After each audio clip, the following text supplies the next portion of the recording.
that I first met Pedro when I think you were 12. I was 12, yes. Yes. Undulating rows of clipped hedges lap around the veranda like waves emerging from the pond.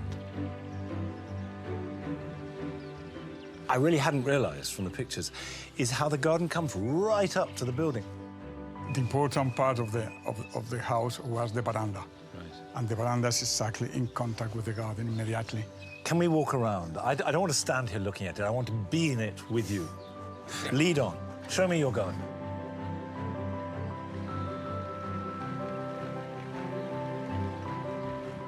The garden is set in a symmetrical grid around a central square pond, creating separate areas with the rhythmic punctuation of cypresses, rising like green pillars. It struck me, walking in here and looking at it, there's something Islamic about it.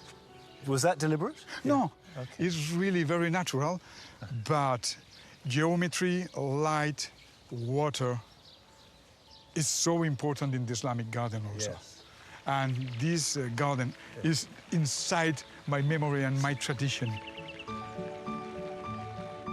Fernando Carancho's gardens are inspired both by the southern Spanish landscapes of his childhood and the 18th century English landscape movement, where the gardens and surrounding landscape merge into one. And this garden was the first time that he used an agricultural crop as an integral part of the design. The wheat, we're here in April. That'll be harvested in weeks, May. Yeah. What about the rest of the year? Now this is beginning to be green and gold.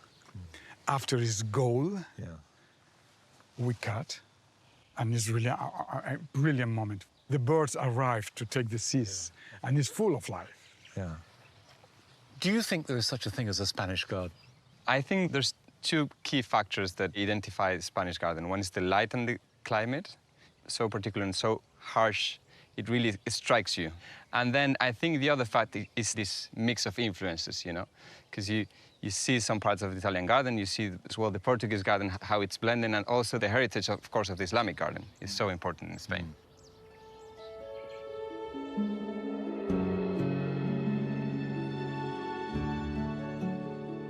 To be shown round a mature, large garden by its designer and creator was an extraordinary opportunity and privilege. How connected the design was from inception right through every day of the year to the rhythms of the agricultural year.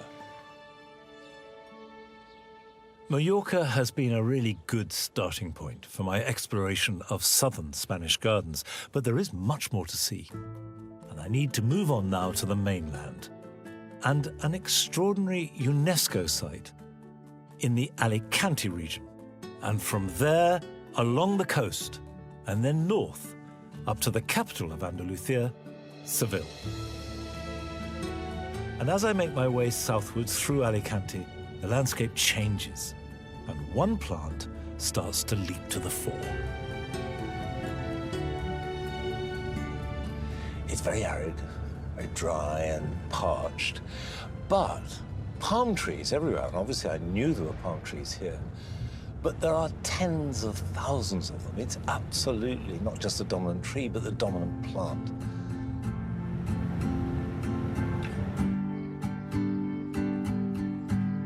This is Elche, the home of El Palmeral, which is a huge expanse of date palms that dominate the city, which is unsurprisingly the self-styled world capital of palm trees.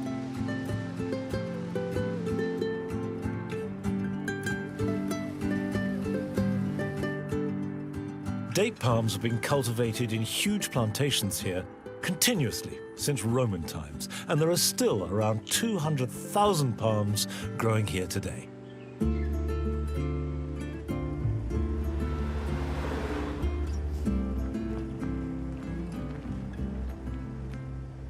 Elche has parks and gardens where people can stroll under the shade of these giant palms. But the real story is here.